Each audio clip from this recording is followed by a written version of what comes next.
Les vaccins sont-ils sécuritaires? Quels sont les effets secondaires? Est-ce que les jeunes enfants ont réellement besoin du vaccin? Bonsoir, merci d'être parmi nous pour une autre édition de Demander aux experts en direct. Je suis Sean McMahon, responsable des communications et relations médias pour le CIUS du Centre-Ouest de l'île de Montréal et l'animateur du balado Votre Santé. Ce soir, nous parlerons de la vaccination contre la COVID-19 pour les enfants de 5 à 11 ans qui est en cours au sein de notre CIUS et partout dans la province. Merci de vous joindre à nous pour cet événement interactif en direct sur Facebook Live. Habituellement, nous nous entretenons avec l'un de nos experts au CIUS du Centre-Ouest, mais aujourd'hui, nous sommes en compagnie de l'un de nos amis de l'hôpital de Montréal pour enfants, le Children's, le spécialiste des maladies infectieuses pédiatriques, le Dr. Jesse Papenburg. Dr. Papenburg, bonsoir. Bonsoir, Sean. Cet événement a lieu en français, mais je tiens à vous rappeler que nous allons avoir une discussion en anglais à 19h30 avec le Dr. Earl Rubin, qui est un collègue du Dr. Papenburg. Nous recevons aussi vos questions dans la section des commentaires et ferons de notre mieux pour y répondre pendant le peu de temps dont nous disposons ce soir. Sans plus attendre, Dr. Papenburg, commençons par la question peut-être la plus simple, mais celle qui est probablement la plus importante pour tous les parents. Ces vaccins sont-ils sécuritaires pour nos enfants? Oui, donc c'est une excellente question et je pense que c'est une question que tout parent doit se poser. Mais ce qu'on a vu en fait avec l'étude de Pfizer pour les enfants de 5 à 11 ans qui a été soumise à la FDA aux États-Unis, à Santé Canada ici, c'est qu'il y a eu parmi les 3000 enfants qui ont eu le produit actif, c'est-à-dire le vaccin lui-même et non pas le placebo, il n'y a eu aucun effet secondaire majeur de signaler. Donc, ça, déjà, c'est rassurant. Et ensuite, on a comparé les effets secondaires face au placebo, mais aussi face à ce qu'on avait vu chez les personnes âgées de 16 à 25 ans dans les études de Pfizer. Et les effets secondaires sont d'habitude dans les premiers jours suivant le vaccin. Ils sont assez bénins et transitoires, donc ça passe quand même assez facilement. On parle de fièvre, douleur aussi de l'injection, des fois des malaises, un peu de diarrhée. Mais en général, très bien toléré et en fait, avec des fréquences moins élevées que ce qu'on avait vu chez les personnes de 16 à 25 ans. Donc, en gros, l'étude de Pfizer a démontré que le vaccin était très bien toléré chez les enfants de 5 à 11 ans. Excellent. Pour faire suite à la question de la sécurité, en voici une autre de Peter. Est-ce sécuritaire pour un enfant de 8 ans qui vient tout juste d'avoir un diagnostic d'arthrite juvénile de se faire vacciner contre la COVID-19? C'est une excellente question et en fait, c'est une question qu'on a commencé à administrer ces vaccins chez la population adulte. Il y a quand même plusieurs personnes dans les populations adultes qui ont des maladies auto-immunes ce qu'on a vu, c'est que les risques de récidive ou d'exacerbation de la maladie sous-jacente auto-immune est vraiment très bas. C'est très bas comme risque. C'est quelque chose de relativement, je dirais même négligeable. D'autant plus qu'on sait que ces personnes-là, leur système immunitaire n'est pas nécessairement toujours au même ordre que quelqu'un qui n'aurait pas une maladie auto-immune. Et aussi, souvent, ces personnes-là doivent prendre des médicaments qui sont des immunosuppresseurs. Et les immunosuppresseurs, on sait que les maladies qui sont immunosupprimants, les personnes qui ont ces maladies-là ont un plus haut risque de COVID-19 sévère. Donc, en fait, c'est justement dans ces populations-là qu'on devrait tenter de protéger le plus possible et il n'y a pas de risque additionnel aux personnes qui ont les maladies auto-immunes. OK, excellent. Une question par téléphone. Une question de Kirill, Dr. Papenburg, qui s'informe des taux d'hospitalisation pour ce groupe d'âge. Est-ce que les enfants de ce groupe d'âge courent réellement un risque de contracter la COVID-19? On entend souvent cette question-là. Pourquoi est-il important pour eux de se faire vacciner? C'est une excellente question. Puis je pense qu'on est chanceux en pédiatrie. La pandémie ne nous a pas touchés aussi durement en termes d'hospitalisation et de maladies sévères. Mais on a fait des études au Canada où est-ce qu'on a dénombré quand même quelques centaines d'hospitalisations chez les enfants en bas de 18 ans à travers le Canada, et soit pour une COVID aiguë ou pour le syndrome inflammatoire multisystémique, qui est une réponse immunitaire mal régulée qui survient environ 6 semaines après une infection qui peut être tout à fait banale de COVID-19. Et ces enfants-là peuvent être très malades. En fait, environ un tiers qui ont besoin d'aller aux soins intensifs. Donc, on parle d'un relativement petit nombre d'hospitalisations, mais des hospitalisations qui ne sont pas banales. Et ça, je pense que c'est un fardeau qui vaut la peine d'être prévenu avec les vaccins. Et on sait d'ailleurs que les vaccins ARN messagers, comme celui de Pfizer, sont très efficaces à prévenir les hospitalisations. Mais là, on parle de maladies sévères. Heureusement, il y en a moins en pédiatrie. Mais ce qu'il faut aussi comprendre, c'est qu'en ce moment, une infection sur 4 au Canada de COVID-19, c'est dans le groupe d'âge des moins de 12 ans. Et en fait, le taux d'incidence le plus élevé au Canada durant la 4e vague, c'est justement dans les enfants de 5 à 11 ans. Donc, il y a beaucoup d'infections qui sont heureusement la plupart pas sévères, mais même ces infections moins sévères, ils peuvent quand même causer une perturbation au niveau de la famille avec l'enfant qui ne peut pas aller à l'école, potentiellement du dépistage et quarantaine pour d'autres membres de la famille aussi, surtout s'il y a des enfants plus jeunes à la maison qui sont pas encore d'âge pour se faire vacciner.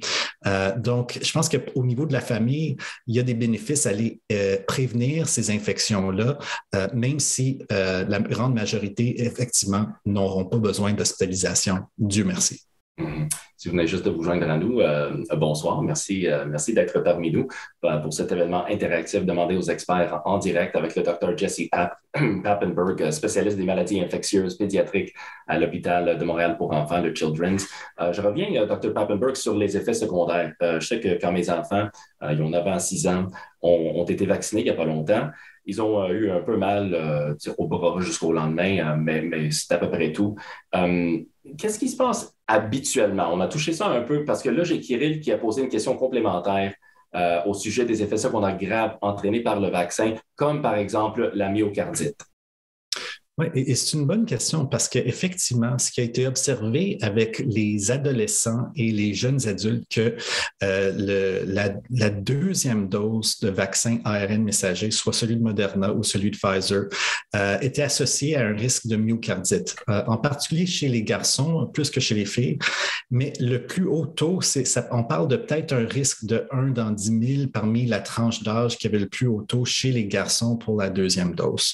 Donc, ça demeure un effet secondaire infréquent, mais quand même, une inflammation au niveau du muscle cardiaque, ça mérite une évaluation médicale. C'est quelque chose qu'on prend au sérieux, évidemment.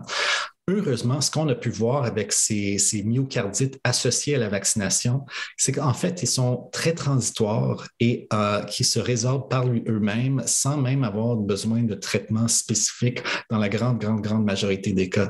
Au début, beaucoup de ces personnes-là étaient hospitalisées sous observation, mais on s'est rendu compte que la grande majorité, en fait, n'avait même pas besoin d'être hospitalisée. Juste un suivi en externe était suffisant. Donc, c'est quelque chose qu'on prend au sérieux et qu'on observe. On fait vraiment attention à ça dans le programme des 5 à 11 ans. Heureusement, dans l'étude de Pfizer, parmi les 3000 enfants qui avaient reçu le vaccin, le produit actif, aucun cas de myocardite n'a été décelé. Donc, c'est rassurant, mais on garde un œil là-dessus avec nos programmes de surveillance, autant aux États-Unis, où est-ce qu'il y a déjà eu plus de 5 millions de doses d'administrées, qu'au Canada. On surveille ça de près. Excellent.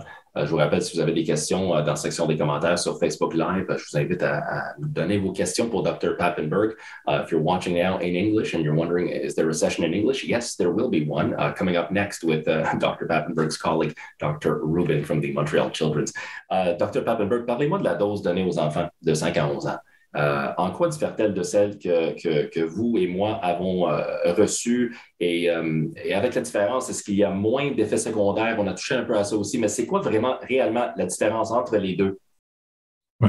Donc, une des raisons pour laquelle le vaccin pédiatrique a tardé un petit peu à arriver sur le marché comparativement au vaccin adulte, c'est que Pfizer a fait des études pour chercher quelle était la plus petite dose qu'il pouvait administrer et quand même aller produire des titres d'anticorps ou des taux d'anticorps aussi élevés que chez les adolescents et chez les adultes. Et ce qu'ils se sont rendus compte, c'est qu'en fait, un tiers de la dose donnait une aussi bonne réponse immunitaire, un tiers un tiers de la dose adulte donne une aussi bonne réponse immunitaire chez ces jeunes enfants-là.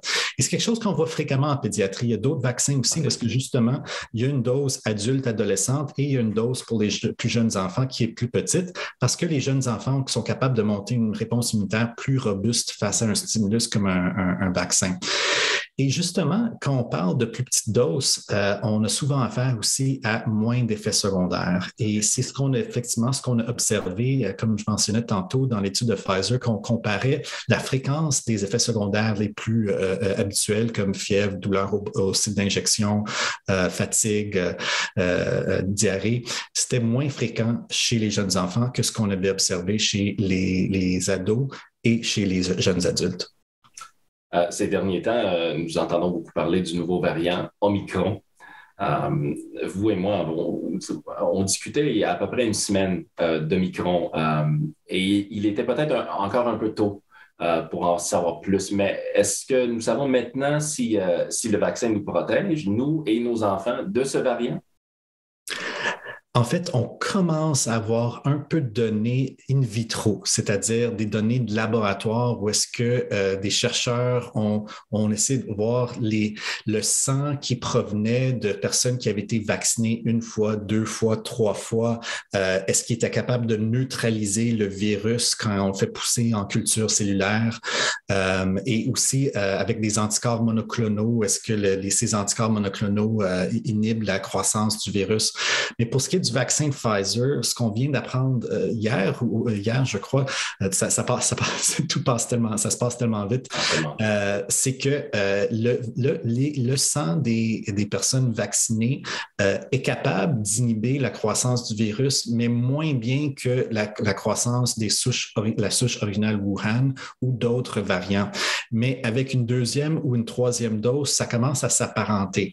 Donc, tout ça, c'est vraiment au niveau de laboratoire. Et donc, ça nous indique que ça se peut que la souche Omicron soit capable d'évader en partie le système immunitaire, mais il y a deux choses. Premièrement, les anticorps, c'est juste une partie du système immunitaire. Okay? Il y a toute l'immunité cellulaire qui est importante aussi, surtout pour la protection des infections sévères.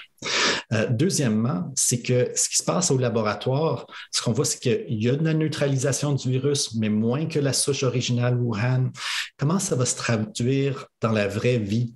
Est-ce qu'il va y avoir beaucoup d'infections chez les personnes pleinement vaccinées? Et encore peut-être plus important, est-ce que ces infections-là vont mener à des issues sévères comme des hospitalisations? Et d'après ce qu'on voit dans ces études de laboratoire, je pense que j'ai de l'espoir que le vaccin, les personnes qui sont vaccinées avec le vaccin qui est présentement disponible vont avoir une certaine protection et je pense aussi une protection contre les issues sévères, mais c'est encore beaucoup trop tôt pour se prononcer là-dessus. Est-ce que le variant Delta nous a appris quelque chose qui rend la vaccination de nos enfants encore plus importante? Bien, en fait, ce qu'on voit en ce moment, c'est que le variant Delta, c'est 100% des infections au Québec et au Canada. Et c'est un variant qui est beaucoup plus transmissible que la souche originale.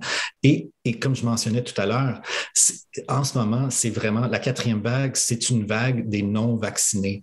Et parce que les enfants en bas de 12 ans n'ont pas encore eu accès au vaccin, ils représentent vraiment le taux d'incidence le plus élevé à travers le Canada. Au Québec, 40% de nos infections sont chez les personnes en bas de 20 ans, 25% des infections, presque 23% des infections chez les personnes en bas de 10 ans. Donc, vraiment, en ce moment, il y a beaucoup de transmission communautaire du variant Delta chez les enfants. Intéressant. Que dites-vous à un parent qui peut avoir l'impression que le vaccin a été précipité un peu et qui ne se sent pas à l'aise de faire vacciner ses enfants à cause de cette raison-là? Oui, et c'est je pense, une question valide, n'importe quel parent qui dit « Oh, c'est sorti vite, il me semble. » Mais en réalité, c'est que les vaccins, les nouvelles technologies de vaccins pour la COVID-19, que ce soit les vaccins ARN messagers ou les vaccins vecteurs virales, en fait, des chercheurs, incluant des chercheurs au Canada, travaillent dessus depuis des décennies. Donc, ce n'est pas vraiment des nouvelles technologies. Ça fait un petit bout qu'on cherche à produire des vaccins de cette façon-là. Et puis, c'est vraiment tout le travail a été basé sur ces travaux antérieurs qui existaient déjà et qui ont permis, c'est vraiment une collaboration internationale et des investissements vraiment extraordinaires qui ont permis de faire avancer les choses aussi rapidement. Aussi, le fait que les études cliniques ont été faites vraiment en parallèle, les 3 phases d'études cliniques, phase 1, 2, 3, ont été faites en parallèle pour vraiment essayer de chercher à sortir le vaccin le plus rapidement possible, tout en respectant toutes les normes que scientifiques, soit de la FDA ou de Santé Canada. L'autre chose très importante, c'est qu'on a investi beaucoup d'argent pour être capable de produire ces vaccins rapidement et aussi de les distribuer rapidement. C'est pour ça qu'aussitôt que Santé Canada a évalué le dossier et a dit oui, le vaccin est efficace et sécuritaire, on était déjà prêt au Canada à commencer à administrer les doses qui nous étaient disponibles. Donc, c'est toutes ces choses-là, tout un investissement extraordinaire et vraiment basé sur la science qui existait déjà, qui a permis au développement de ces vaccins-là dans un temps record. Vraiment, c'est quelque chose. Il nous reste à peine quelques minutes, 2-3 minutes. Mais que suggérez-vous aux parents pour mieux préparer leurs enfants à se faire vacciner? Ce qui pourrait les effrayer, franchement, c'est quelque chose qui n'est pas, c'est pas dans la norme. On ne le fait pas souvent. Puis pour beaucoup d'enfants, incluant les miens, c'est un peu touché dans le jargon. Puis je pense que pour vous aussi. Oui, effectivement. Mon fils s'est fait vacciner vendredi passé, puis justement, il a eu plus peur qu'on s'attendait. Et je peux vous dire que, par exemple, ça a super bien été. Par après, ils ont été vraiment super au centre de vaccination. Et puis, je suis certain que la deuxième dose va être beaucoup plus facile. Mais je pense, premièrement, il faut être honnête avec les enfants. Il faut leur dire, on s'en va se faire vacciner, même leur préparer à l'avance et non pas le cacher, par exemple. S'ils ont des inquiétudes, en fait, posez-leur des questions. Est-ce qu'ils ont des inquiétudes? Parce que souvent, ça va être l'aiguille qui les inquiète, c'est sûr, mais peut-être qu'ils ont d'autres peurs qu'on n'aurait pas peut-être pensé que les enfants, des fois, ils ont des idées qu'on ne peut pas toujours s'attendre ou comprendre leur raisonnement. Ensuite, avoir un plan. OK, donc, avoir un plan de comment est-ce qu'on va être capable de s'asseoir, est-ce qu'on va avoir peut-être porter un T-shirt que ce soit plus facile.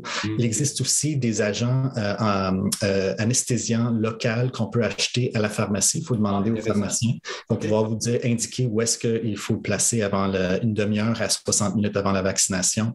Des techniques de respiration aussi, parce que c'est beaucoup de l'anxiété qui vont, puis là, on va être crispé, puis il faut des techniques de respiration qui peuvent nous aider. Aussi des techniques de distraction. Donc, c'est un des seuls moments qu'un pédiatre va vous dire, OK, pour le téléphone ou le iPad, c'est un bon moment pour sortir ça.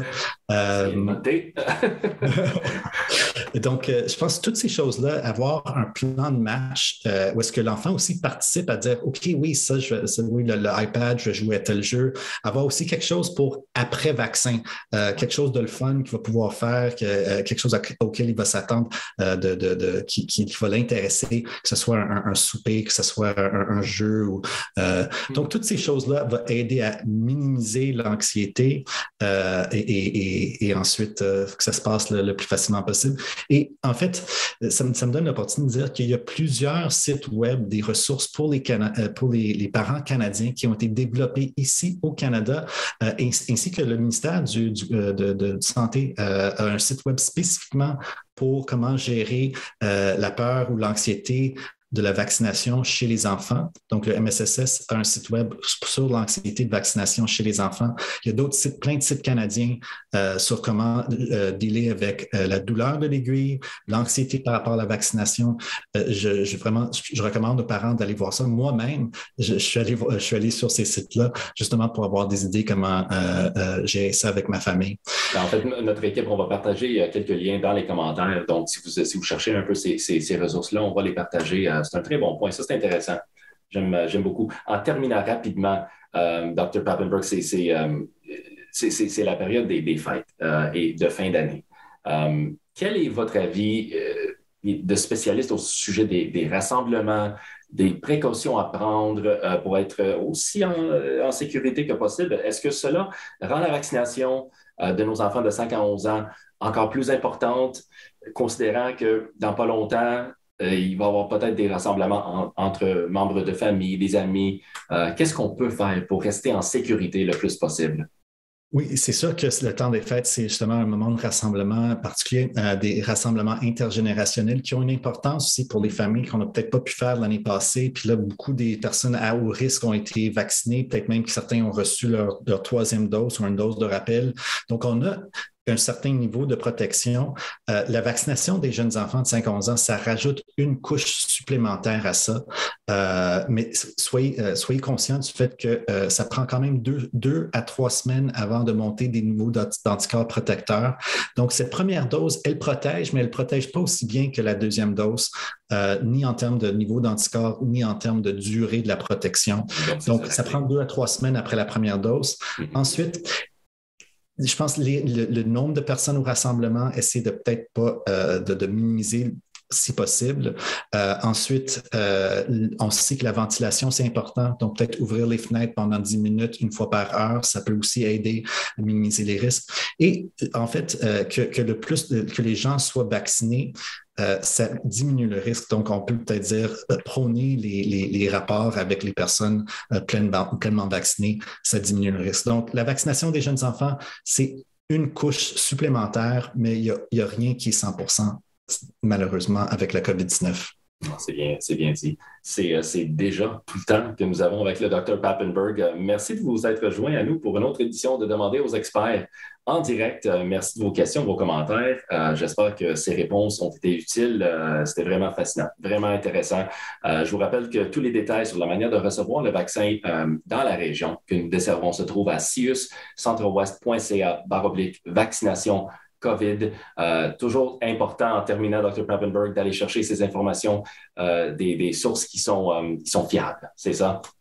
Oui, j'encourage les parents qui se posent encore des questions d'aller justement chercher les informations de sources fiables, que ce soit les agences de santé publique du Canada, du Québec, de Montréal ou des institutions académiques comme les universités canadiennes. Il y a beaucoup de ressources pour les familles par rapport à la COVID-19 et la vaccination chez les enfants. Et en bout de ligne, je pense qu'on veut que nos parents et nos familles soient confiants et confortables avec leur choix de vaccination. Tout à fait, tout à fait. Dr. Jesse Papenburg, spécialiste des maladies infectieuses pédiatriques à l'hôpital de Montréal pour enfants. Merci beaucoup, beaucoup d'avoir pris le temps de répondre à nos questions ce soir et je vous souhaite un joyeux temps des fêtes aussi. Merci infiniment. Merci, ça me fait plaisir. Et bonsoir, à la prochaine.